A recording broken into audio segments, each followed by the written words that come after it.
Hi.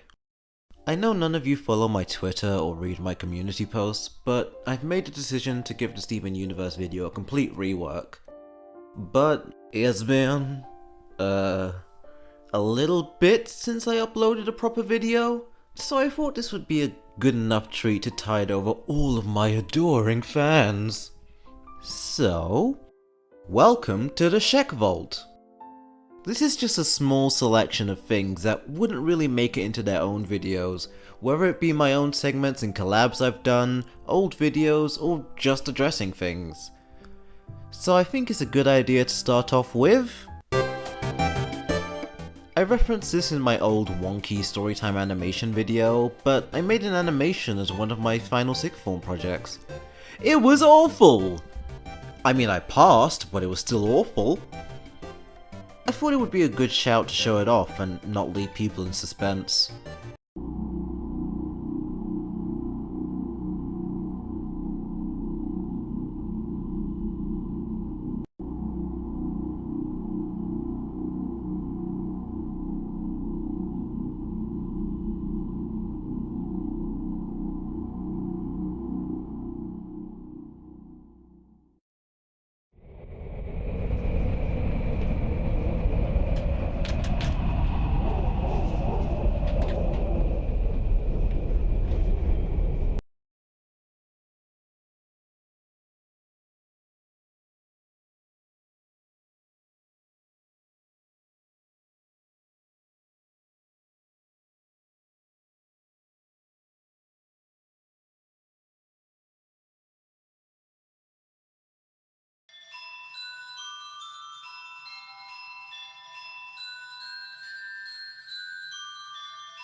What masterful storytelling.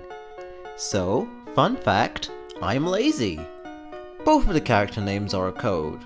C2 stands for Character 2, and TNC stands for Totally Not Cheick. It's wonderful, I tell you. I spend a lot of my time in my lessons just adding minor details to the background. I just spend a lot of time watching Gorillaz animatics and Don Hertzfeldt movies and other assorted cartoons as research. So it's really my own fault. It wasn't even supposed to be sprite animation, I just switched to that because I realized I had no time to animate everything. It was extremely tedious and I never want to do it again. All of the cut corners are extremely obvious, the animation, if you can call it that, is abysmal, there's no plot or foundation, the art clashes, it's just a bunch of nothing really. Well, moving on. Alright, so I don't know when I'll be able to talk about this. I didn't want to dedicate a whole video to this despite how goddamn hilarious it is. So, you all remember my response video to Just a Robot, right? Well, it got a response video! Folks, let me introduce you to... the Dark Master, my favourite YouTube commenter.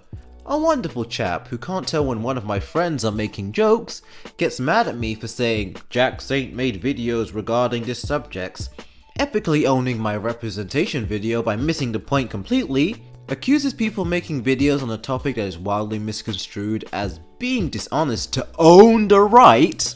Large YouTubers such as Fredwary and Atari seemed to need video content and decided to make videos trying to like debunk the conspiracy theorists in a rather dishonest manner, completely strawmanning them in what can only be assumed to be a, own the right move.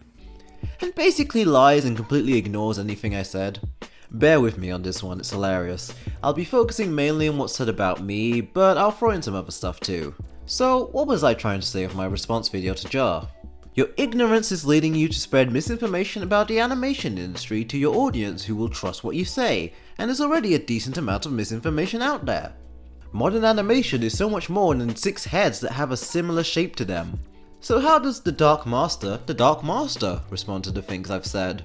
Okay, I find it ironic that you defend these shows because they're quote unquote progressive. I highly doubt if these shows were with right wing ideals and other things, you wouldn't even mention the politics at all. Oh dear lord, did I ever say that? Did I ever even allude to that? I don't even get how that's ironic. This is your speculation as someone who knows almost nothing about me. Do you have anything to prove this irrelevant statement that doesn't apply to anything I've said at all? Like, I'm talking about the animation industry as a whole, with some reference to other cartoons. It's not a political thing. It's brought up because Chrome Dome over here kept saying that people aren't making videos or saying anything about SJWs. Unlike your video, mine is meant to be more objective and corrective, bringing to light the things that Jar tries to dismiss. And you're randomly bringing all this subjectivity in because you don't really have a thing to say about my video. To criticize Cal Arts is not an attack upon the very idea of animation. Yeah, criticizing CalArts is 100% not an attack on the industry, but blaming this school as the root cause of an imaginary industry standard that dictates that all modern cartoons must be the same and push an agenda is incorrect. It's something people like Mr. Meathead who know nothing about the animation industry will tell their audience, who will believe this misinformation.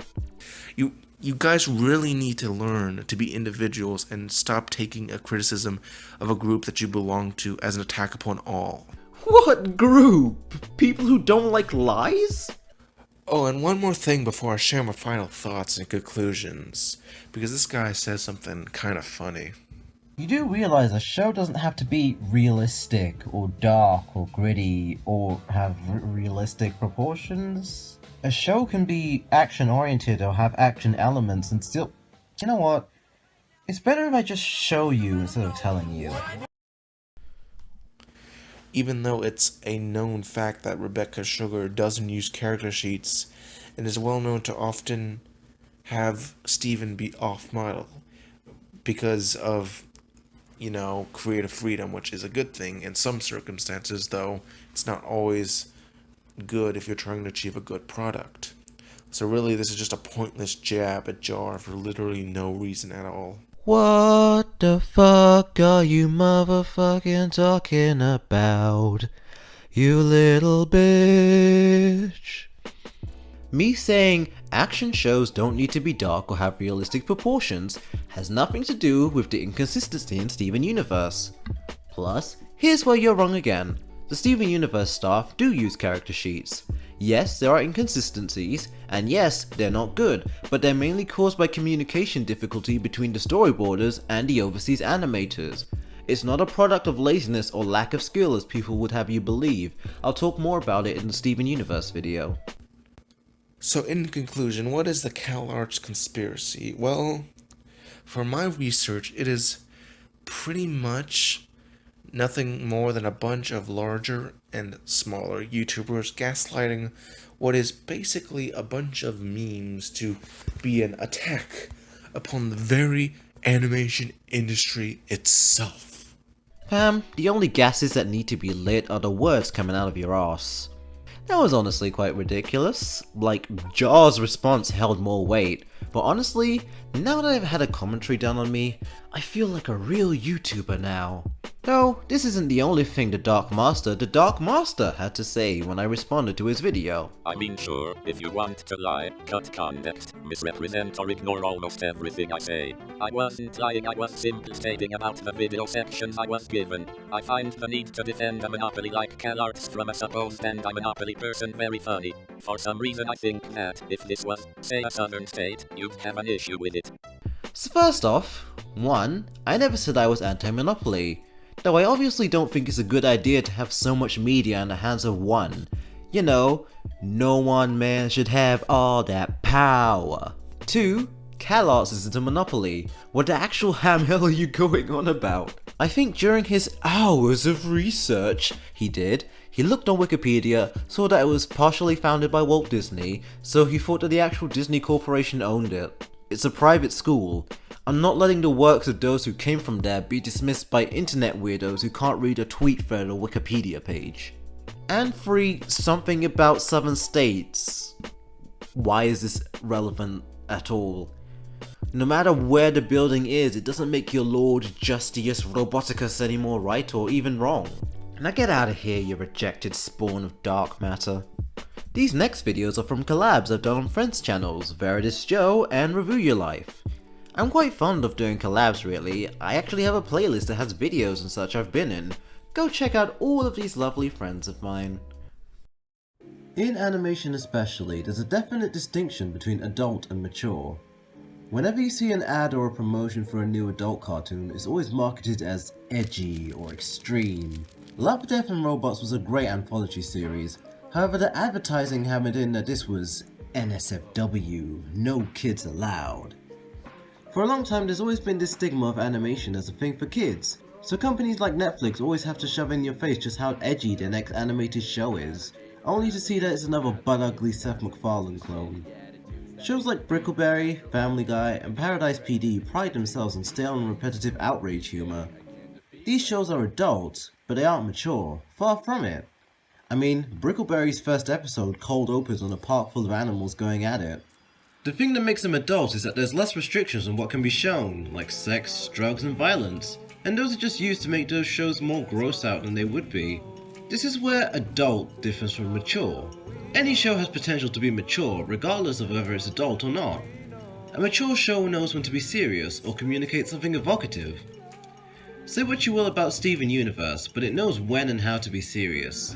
There are so many ways it explores its theme of love and all of its different facets throughout the entire series. A big part of this is self-love and self-acceptance. You see characters learn to grow past the insecurities that anybody can have and love themselves. The show tackles abusive relationships, grief and mourning, moving on, stress, overworking yourself. Mature subtext like this within kids shows is important. Kids aren't stupid, they go through problems just like everyone else, and this respects that. Honestly, this has the ability to speak to just about anyone, regardless of age or whatever. And a lot of shows do too, be they for kids or adults. Adventure Time and its messages about being true to yourself, Rick and Morty and BoJack Horseman dealing with depression and caring, The Boondocks and niggers being niggers. Y'all niggas are gay. What I'm trying to say is, adult animation is not necessarily mature animation, and subtext is what separates the two. Breadwinners is a disappointment. It's kind of like someone watched Adventure Time and tried to replicate that same formula without understanding what makes it work. Stripped down to its most basic components, Breadwinners' concept isn't bad. It's the execution that really brings the show down. Breadwinners' mess of ideas results in an obnoxious mishmash of a show. The characters have as much depth as a sheet of paper, their personalities consisting of being loud, extreme, and spouting random catchphrases and bro speak that plagued the early 2010s. Stank, scrofe that loaf, badooce, sway, yeah boy! You can tell it's from that hashtag YOLO amazing time period. It's kind of like Pickle and Peanut, but at least Pickle and Peanut's visual humor was entertaining. Speaking of humor, you can describe it the same way as the characters in the show. Bland, obnoxious, arse jokes. It's just either gross out or random phrases. Honestly, these jokes are just arse, as is the show. That's really all it is. A bland, flat arse. And that's about it with all I got. I'll try and get back to work with the Steven Universe video. Really, I made this as something to get me back in the groove of editing, so please hold on while you wait. I'll be back from the shops with a bottle of milk and some golden Oreos, so just sit tight for now. There is no outro, support me on Ko-Fi.